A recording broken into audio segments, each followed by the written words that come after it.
Radio Bissonyonso Congo, RDC, une chaîne au cœur du monde. Vous êtes sur la radio Bissonyonso Congo RDC.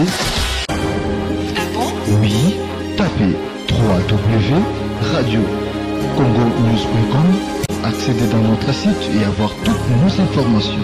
Soyez le mieux informé dans le monde numérique. Bonjour. Bonjour monsieur Genève. Commencez par une brève présentation. Merci pour cette opportunité. Moi c'est monsieur Sito Mondombele Epamola. Je suis le président fédéral du MLC et candidat député provincial pour le compte du MLC pour la circonscription électorale de Galema au numéro 161. Oui, beaucoup de divergences au sein de l'opposition congolaise aujourd'hui. Ils se sont réunis en Belgique, à Genève. Ils ont fait un compromis, une coalition, la MOCA. Oui, la coalition qui a fait en sorte que des opposants puissent retirer leur signature aujourd'hui. Est-ce qu'aujourd'hui, ils ont formé notre camp? Donc on parle de deux camps. L'opposition est Genève et l'opposition est Nairobi. Aujourd'hui, entrevoyez-vous, pensez-vous encore aujourd'hui à une coalition avec l'autre camp qui se sont retirés de l'accord et la MOCA? Merci pour cette question. La coalition de la MOCA existe depuis l'accord de Genève, piloté par la fondation Kofi Annan. Les deux autres messieurs se sont retirés d'eux-mêmes. Donc la coalition de la MOCA continue son bonhomme de chemin. Nous allons aller aux élections, mais tout en restant ouvert à toutes les sollicitations, on est ouvert à toute personne de bonne volonté qui voudrait bien nous rejoindre, même ceux-là qui sont partis. Je crois que la MOCA, en fait, la MOCA représente la population congolaise. Donc la population congolaise, elle est ouverte à tout le monde. On est prêt à recevoir tous ceux qui voudront bien venir dans la MOCA. Lors de l'arrivée, du retour de votre candidat commun de la coalition de la MOCA, on a acquis de son arrivée d'avoir couché de souris d'impopularité. Comment pouvez-vous dire par rapport à tout ce qui a été dit à l'opinion? Bon, je crois que ceux qui le disent, ou bien ils sont atteints de la cécité, ou vraiment ils sont aveugles. Hein? Parce que il est arrivé un jour ouvrable, un jeudi, et je crois que vous avez été à l'aéroport, jusqu'au lieu du rassemblement devant la permanence de notre cher parti, le MLC, vous avez vous-même vécu ce qui s'est passé. Donc dire que ça a accouché d'une souris, je ne sais pas si ceux qui le disent sont de ce monde ou ils vivent sur notre planète. Oui, aujourd'hui, avec les profils de votre candidat comme de l'opposition, à quoi est-ce que celui-ci vous convainc? Martin Fayulu. Martin Fayulu, c'est un militant. C'est celui qu'on appelle affectueusement le soldat du peuple. Donc il a fait ses preuves. Ce n'est pas seulement parce qu'il a fait ses preuves, mais ce sont ses pairs qui se sont réunis pour le désigner comme candidat commun de l'opposition. Ils étaient à 7. Ils ont fait ces choix-là à 7. D'abord à 4, et puis on a élargi le cercle aux 3 autres qui étaient invalidés, qui ont porté leur choix sur M. Martin Fayulu. Donc, quoi qu'il en soit, c'est lui notre candidat commun et nous allons battre la campagne avec lui et pour lui. Oui, il faut signaler que nous sommes déjà en pleine période de la campagne électorale. Martin Fayulu, l'opposition, acquise le pouvoir d'avoir une même liste avec l'interdiction matérielle des outils et des campagnes de Martin Fayulu, avec l'autorisation d'atterrissage des survols et des vols et son budget qui devait venir de l'Afrique du Sud. Vous soutenez également qu'il y a une main noire du pouvoir là-dessus? Mais que voulez-vous dire encore d'autre, si ce n'est que faire ces constats-là? Parce que chaque jour ici au Congo, il y a des avions qui entrent, il y a même des Chinois qui viennent par jet et qui atterrissent directement dans les zones minières, ce qui est interdit. Dans ces zones minières-là, à Kolwezi, là-bas, il n'y a pas d'aéroport international. Mais à un moment donné, on a vu un Chinois qui est arrivé, qui a atterri directement à Kolwezi par son jet. Mais un fils du pays, une coalition a pris des engagements, a pris un avion pour servir comme matériel de campagne. Voilà qu'on pose des préalables bidons pour empêcher. En fait, tous ces préalables-là, c'est juste pour empêcher à notre candidat de battre les campagnes à l'intérieur du pays. Comme vous le savez, il y a des gouvernants qui ont dit qu'ils ne permettront pas qu'un opposant vienne battre les campagnes chez eux, de peur, au risque de subir la force de la loi. Donc, c'est normal. On constate seulement que ces gens-là veulent une chose et son contraire. Ils disent tout haut vouloir organiser les élections libres et transparentes, mais dans la pratique, on constate qu'ils n'en veulent pas. Oui, aujourd'hui, la population veut voir toute l'opposition être réunie autour d'un candidat commun. Aujourd'hui, plusieurs appels ont été lancés à l'endroit de tous les signataires de la coalition Lamoka de soutenir la candidature de Félix Tshisekedi. Que dites-vous? Qui a lancé ces appels-là? Je venais tantôt de vous dire que Lamoka reste ouvert à toute sollicitation. Même si vous dites là, Félix Tshisekedi et Vital Kamerhe, ils ont tous fait partie de Lamoka. Ils ont signé. Et au sortir de cette signature, Félix Tshisekedi a fait même une déclaration qui est restée célèbre, où il a dit à ses militants, le changement aujourd'hui dans ces pays s'appelle Martin Fayulu. Il a pris l'engagement de convaincre ses militants, ses combattants comme on les appelle, de soutenir Martin Fayulu. Félix Tshisekedi a voté lui-même pour Martin Fayulu. Vital Kamerhe également. Alors, qui doit rejoindre l'autre? C'est ceux qui ont signé les accords et ont voté pour ces candidats qui doivent revenir à la maison. Et non le contraire. Donc je crois que Lamoka reste totalement ouvert. Si Félix trouve qu'il est temps pour lui de revenir à la maison, il sera le bienvenu, même Kamerhe. Quand bien même on connaît ce qu'il est, l'homme, on l'a vu par le passé, on continue à le découvrir davantage, mais bon, pour l'intérêt du Congo, on est prêt à le recevoir dans Lamoka.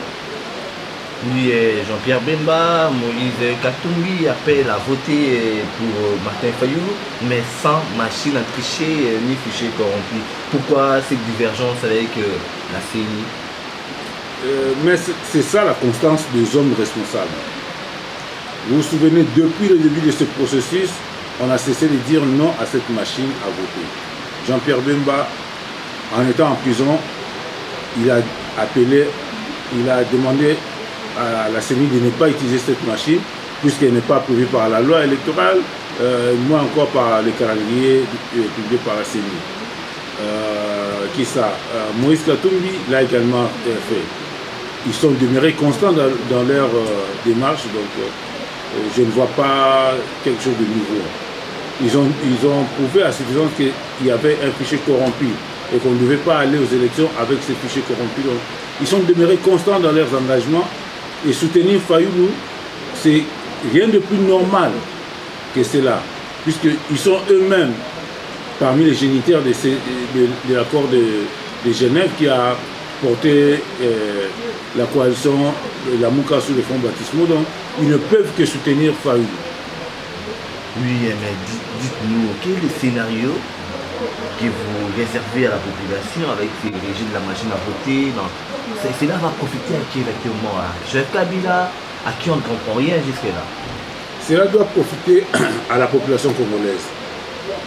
Parce que la population ne demande qu'une seule chose, que les textes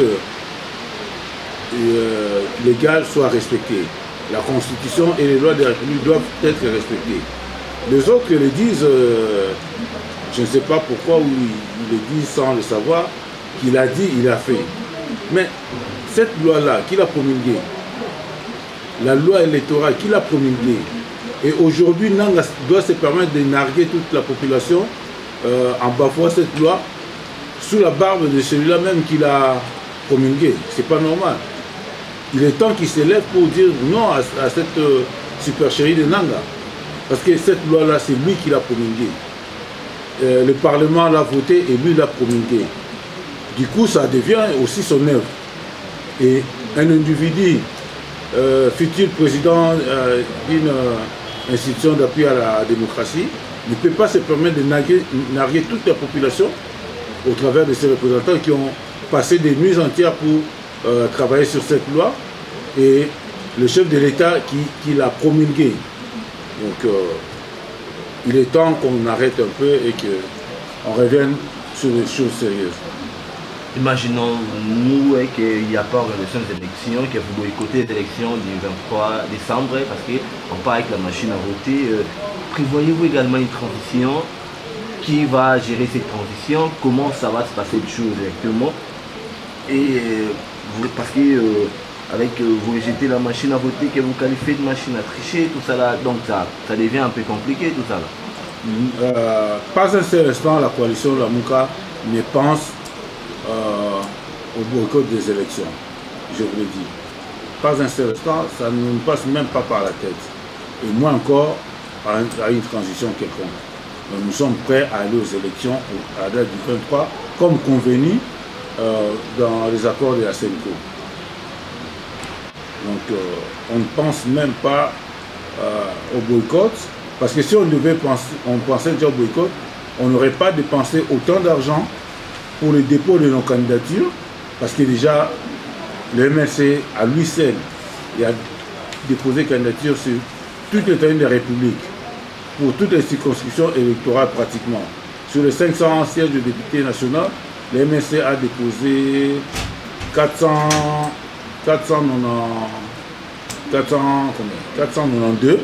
et sur les 715, on a déposé environ 690 ou pratiquement 700. Donc si on pensait boycotter les élections, on ne se serait pas lancé dans cette aventure. Et aujourd'hui, vous pouvez le vérifier à travers la ville, à travers la République, les candidats du MLC et des Lamuka sont en train de battre les campagnes normalement. Donc nous ne pensons pas un seul instant au boycott des élections. Nous allons bel et bien participer aux élections prévues à la date du 23 décembre, mais tenez bien, sans machine à voter et sans ces fichiers corrompus. Donc nous signalons que vous êtes également candidat député. Oui, je suis candidat député provincial à Galema au numéro 161. Oui, vous attendez à être voté sans... La seule entité habilitée à le faire, il n'y en a pas deux dans ce pays.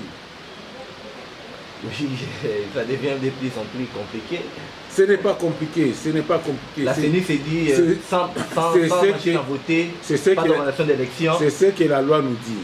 C'est ce que la loi nous dit. La loi électorale, vous pouvez prendre, nous avons le PET ici, vous constaterez que nulle part on parle de machine à voter. La loi nous dit que pour ce cycle, on ne peut pas faire le vote électronique. Cette machine qui a des ports USB, qui a un accès par Wi-Fi, qui a des accès par Bluetooth, mais ça c'est de l'électronique pure et simple, qui a un écran tactile comme des téléphones Android ici, comme des téléphones Android. Ça c'est le vote électronique. Donc nous ne sommes pas prêts à participer à une parodie comme ça. Nous sommes prêts à aller aux élections avec le système des bulletins de vote. Vous parlez également de la parodie de l'élection.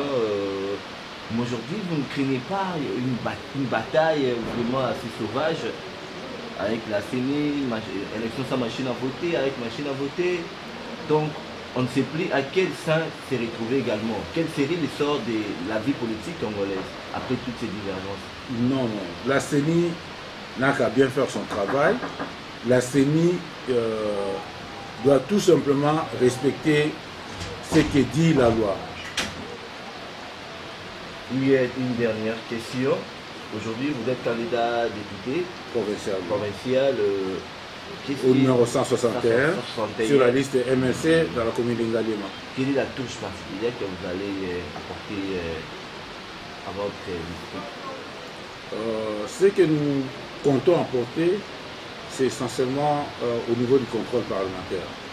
Parce qu'il y a eu trop de complaisance dans la gestion de la chose publique, dans la gestion de la res publica, comme on dit. Il y a des lois qui ont été votées, il y a des édits qui ont été faits au niveau provincial, qui a souffert de l'exécution. Et personne ne s'est levé pour demander à l'exécutif pourquoi vous n'avez pas exécuté ceci ou cela. L'Assemblée provinciale a voté le budget assez consistant. Mais dans l'exécution, vous constaterez que pour des rubriques aussi futiles, telles que le fonctionnement du cabinet du gouverneur, pour la dotation même de sa résidence, vous constaterez qu'il y avait toujours des dépassements de l'ordre de 30, 40, 50, voire même 80%, alors que pour des choses aussi sérieuses, notamment l'assainissement de l'environnement, la construction de la voirie urbaine, ainsi que l'enseignement et la santé, on n'atteignait jamais ce qui était prévu. Ce n'est pas normal. Et nos frères qui étaient là, les députés qui étaient là, n'ont pratiquement rien fait. Ils étaient complaisants vis-à-vis de l'exécutif. Et si nous venons, nous voulons apporter une certaine particularité à ce niveau-là, avoir un regard assez fort sur l'exécution du budget, sur la mise en place de certaines lois qui ont été votées. Et en proposer encore d'autres pour le mieux-être de la population. Il faudrait lancer un message à l'endroit de toute la population et à l'endroit de tous vos invités en regardant la caméra. Qu'est-ce que vous pourriez leur dire? Ce que je peux leur dire, c'est que le changement, c'est maintenant. Il est temps de renouveler cette classe politique.